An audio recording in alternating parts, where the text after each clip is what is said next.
எல்லாருக்கும் வணக்கம்.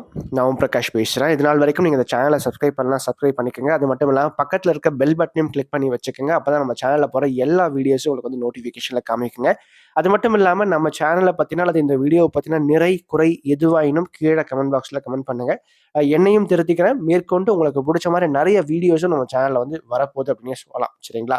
ஸோ வீடியோக்குள்ள போறதுக்கு முன்னாடி ஒரு லைக்கை போடுங்க. அதே மாதிரி இந்த வீடியோ பிடிச்சிருந்தா உங்க ஃப்ரெண்ட்ஸுக்கும் ஃபேமிலிக்கும் ஷேர் பண்ணுங்க.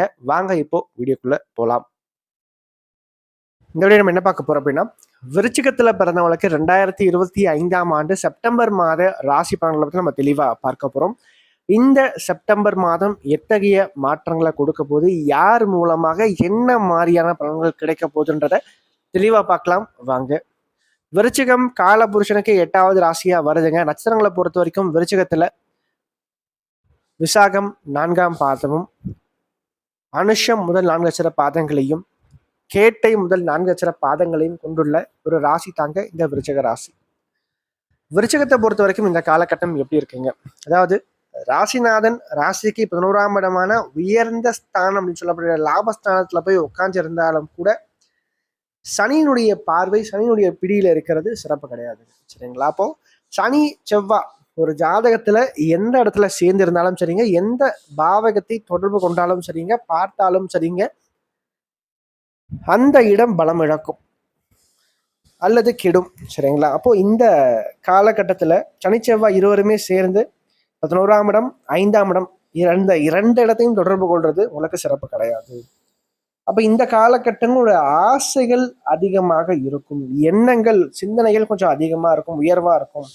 அதனால இந்த டைம்ல பெரும்பாலும் அதிகமான ஆசைகளை குறைத்துக் கொள்ளுங்க. குறிப்பா காமம், காதல் சார்ந்த எண்ணங்கள், பொருள் சார்ந்த எண்ணங்கள், பணம் சார்ந்த எண்ணங்களை கொஞ்சம் நீங்க குறைச்சிக்கணும். அதாவது அளவுக்கு மீறினால் அமிர்தமும் நஞ்சு அப்படின்ற மாதிரி எல்லாமே ஒரு அளவோடு நிறுத்திக்கிட்டீங்கன்னா பிரச்சனை கிடையாது. சரிங்களா? அது எதுவாயினும் சரி.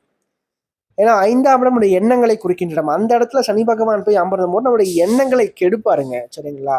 குறுக்கு வழியில போக வைப்பாருங்க, சோம்பல் தனத்தை மிகைப்படுத்துவாருங்க, எதையுமே நாளைக்கு பார்த்துலாம் தள்ளி போடுகின்ற ஒரு பழக்கத்தை சனி உண்டு பண்ணுவாருங்க. மேலும் இந்த காலகட்டங்கள்ல குழந்தைகளால் அல்லது பிள்ளைகளால் கொஞ்சம் மன கஷ்டங்களையும் கொடுப்பாருங்க. சரிங்களா?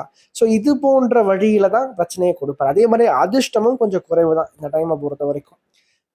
எதை எடுத்தாலும் அதில் ஒரு தடை, ஒரு தாமதம் சார்ந்த விஷயங்கள், அது ஒரு இழுபறி சார்ந்த விஷயங்கள் இருக்கும். அப்ப இந்த காலகட்டத்தை பொறுத்த வரைக்கும் பார்த்தீங்கன்னா, உங்களுடைய வாழ்க்கையில எதுலையுமே ஒரு நிதானம், ஒரு பொறுமையான ஒரு தன்மையை நீங்க வளர்த்துக்கணும். 2வது ஆசைகளை குறைச்சிக்குங்க. 2வது சுறுசுறுப்பா இருங்க. சரிங்களா? ரொம்ப சோம்பல்தனமா இருக்காதீங்க. தினமும் காலையில சீக்கிரமா எழுந்துக்கிறத பழக்கப்படுத்திக்குங்க. அதே மாதிரி சூரியன் ராசிக்கு 10ஆம் இடத்துல இருக்காரு. இந்த மாதத்தின் முதல் பகுதியை பொறுத்த வரைக்கும் 10ல சூரியன் கேதுவோட சேர்ந்திருக்கிறது சிறப்பு தான். வேலை உத்தியோகம் சம்பந்தப்பட்ட விஷயத்தை பொறுத்த வரைக்கும் நல்ல முன்னேற்றங்கள் கண்டிப்பாக உண்டு. வேலை இல்லாத அளவுக்கு வேலை கண்டிப்பா கிடைக்குங்க. குறிப்பா அரசு சம்பந்தப்பட்ட துறையில நீங்க ஏதாச்சும் ஒரு உத்தியோகம், ஒரு வேலைக்காக நீங்க முயற்சி பண்ணிட்டு இருக்கீங்கன்னா, இந்த காலகட்டம் அதற்கான வாய்ப்புகளை ஏற்படுத்தி கொடுக்கும் அப்படின்னே சொல்லலாம். அப்ப உத்தியோகத்துக்கான விஷயங்கள் ரொம்ப சிறப்பா இருக்கு, முன்னேற்றங்கள் சிறப்பா இருக்கு. தொழில் ரீதியாகவும் பாத்தீங்கன்னா ஓரளவுக்கு முன்னேற்றங்கள், தொழில்ல ஓரளவுக்கு அடுத்த கட்டத்துக்கு கொண்டு போறதுக்கான சில விஷயங்களை கண்டிப்பாக இந்த புதனும் சரி சூரியனும் சரி ஏற்படுத்தி கொடுப்பாங்க அப்படின்னே சொல்லலாம்.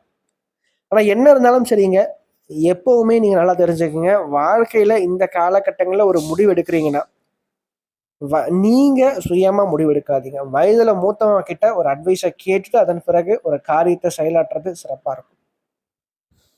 மேலும் மாதிரி 2வது பகுதியை பொறுத்த வரைக்கும் பாத்தீங்கன்னா, ராசிக்கு 12ஆம் இடத்துக்கு செவ்வாய் வருவாருங்க.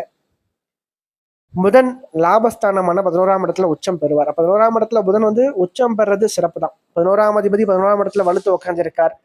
2 குடின்னு சொல்லப்பட்ட தனாதிபதினு சொல்லப்படக்கூடிய குரு பகவான் 2ஆம் இடத்தை பார்த்து வலுப்படுத்துறார். அப்போ 2ஆம் இடம் 11ஆம் இடம் இரண்டுமே வலுப்பெற்ற அமைப்புல இருக்கிறதுனால இந்த காலகட்டம் உங்களுக்கு வருமானத்தை மிகைப்படுத்தி கொடுக்கும். குறிப்பாக பல வழியில பணம் கைக்கு சேரும் அப்படின்னு சொல்லலாம். வருமானமே இல்லை அப்படின்றவங்களுக்கு கண்டிப்பா வருமானம் ஏதோ ஒரு வகையில கிடைக்க ஆரம்பிக்கும். நான் சொன்ன மாதிரி வேலைக்காகவும் முயற்சிகள் நீங்க தாராளமா தற்போது நீங்க எடுக்கலாம் அப்படின்னு சொல்லுவேன். 2வது செவ்வாய் 12ஆம் இடத்துல மறையும் போது தூர இடங்களுக்கு நகர்த்தி பிழைக்க வைப்பார். சரிங்களா? வெளிநாடு, வெளி மாநிலம், வெளியூர் போன்ற இடங்களுக்கு நகர்த்தி அங்க வேலை உத்தியோகம் சம்பந்தப்பட்ட விஷயத்துக்காக உங்களை ஈடுபட வைப்பார் அப்படின்னு சொல்லலாம். அல்லது படிப்பு சம்பந்தப்பட்ட விஷயத்துக்காக நீங்க அதிகமாக தூர இடங்களுக்கு நகர்த்தி அங்கே வந்து பயணங்களை மேற்கொள்ள வைத்து அங்கே வந்து பிழைக்க வைப்பார், படிக்க வைப்பார் அப்படின்னு சொல்லலாம். ஸோ இது போன்ற அமைப்புகளையும் வந்து செய்வார் அப்படின்னு சொல்லலாம். ரெண்டாவது பயணங்கள் சற்று அதிகமாக மேற்கொள்வீங்க செப்டம்பர் மாதத்தை பொறுத்த வரைக்கும். அதே மாதிரி குடும்பஸ்தானம் வலுவா இருக்குங்க. ரெண்டாவது 6ஆம் இடம் வலுவா இருக்குங்க. அப்போ இந்த டைம்ல நீங்க ஃபோக்கஸ்டா இருக்கக்கூடிய விஷயம் என்னன்னா, கொஞ்சம் கவனம் எடுத்துக்க வேண்டிய விஷயம் என்னன்னா, ஆரோக்கியத்துல கொஞ்சம் அக்கறை எடுத்துக்கணும். ரெண்டாவது செலவுகளை குறைச்சிக்கணும். மூன்றாவது பிரச்சனை அப்படின்றது உங்களை தேடி வரதை விட நீங்களா தான் போய் முக்கியமான விஷயங்கள்ல புது விஷயங்கள்ல மூக்கம் அடிச்சு பிரச்சனையை வளர்த்துப்பீங்க. அப்போ நீங்க உண்டு உங்க வேலை உண்டு இருந்தீங்கன்னா பிரச்சனையே கிடையாது. ரெண்டாவது எண்ணங்கள் தடுமாறும். சரிங்களா? கொஞ்சம் வந்து எதையுமே கொஞ்சம் தள்ளி போடாம கொஞ்சம் ஃபோக்கஸ்டா இருங்க. அன்னன்னைக்கு காரியத்தை அன்னன்னைக்கு முடிச்சிருங்க. எதையுமே படிக்கிறதா இருந்தாலும் சரி, வேலை சம்பந்தப்பட்ட விஷயமா இருந்தாலும் சரி, நாளைக்கு பார்த்துக்கலான்ற தள்ளி போடுகின்ற அந்த வழக்கத்தை வந்து விட்டுடுங்க. சரிங்களா? அன்னன்னைக்கு வேலையை அன்னன்னைக்கு முடிச்சுட்டா அது பிரச்சனையே வராது. சரிங்களா? அது வந்து கொஞ்சம் உங்களுக்கு நல்லதை மிகைப்படுத்தி கொடுக்க முடியுமே சொல்லலாம். அது மட்டும் இல்லாம 2வது பகுதியில சுக்கிரனும் கேதுவும் சேர்ந்து ராசிக்கு 10ஆம் இடத்துல வந்து உட்காருவாங்க. வாழ்க்கை துணையார் அல்லது கணவனுக்கோ அல்லது மனைவிக்கோ பார்த்தீங்கன்னா ஏதாச்சும் உத்தியோகம் இன்னும் இல்லாம இருக்கு அல்லது உத்தியோகம் சம்பந்தப்பட்ட விஷயத்த முயற்சி பண்ணிட்டு இருக்காங்கன்னா இந்த காலகட்டங்களில் அவளுக்கு உத்தியோக வாய்ப்புகள் கிடைக்குங்க. ரெண்டாவது குரு 2ஆம் இடத்தை பார்க்கறதுனால குடும்ப வாழ்க்கை ஓரளவுக்கு நல்லா இருக்கும். குடும்பத்துல கணவன் மனைவி இடையே இருந்து வந்த பிரச்சனைகள், சண்டைகள், கருத்து வேறுபாடுகள் சரியாகும். ஓரளவுக்கு இணக்கமாகவும் ஒற்றுமையாகவும் ஓரளவுக்கு குடும்ப வாழ்க்கையை வந்து நகர்த்தி கொண்டு போறதுக்கான சில விஷயங்களை சுக்கிரன் கொடுப்பார், குருவும் கொடுப்பார் அப்படின்னு சொல்லலாம். ரெண்டாவது நல்ல ஒரு பேச்சு சாதுரியம் தற்போது 2வது பகுதியில் உங்கள்கிட்ட வெளிப்படுங்க. சரிங்களா?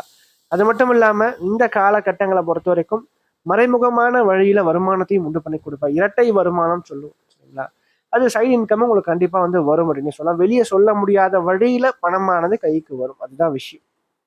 2 கூடியவன் 6ஆம் இடத்துலயும் அல்லது 8ஆம் இடத்துலயும் மறையும் போது வரக்கூடிய வருமானம் வெளியில தெரியாது அல்லது வெளியே சொல்ல முடியாத வருமானமா இருக்கும். அதுதான்.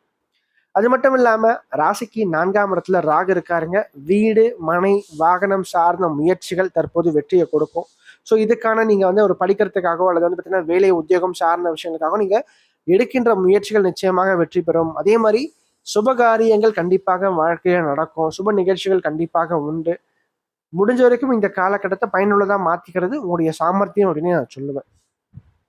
அடுத்து சந்திராஷ்டம நாட்டில் பொறுத்த வரைக்கும் இந்த செப்டம்பர் மாதம் 14ஆம் தேதி இரவு 8 மணி முதல் செப்டம்பர் மாதம் 17ஆம் தேதி விடியற் காலை 12:30 வரைக்கும் சந்திராஷ்டிரமம் இருக்குங்க.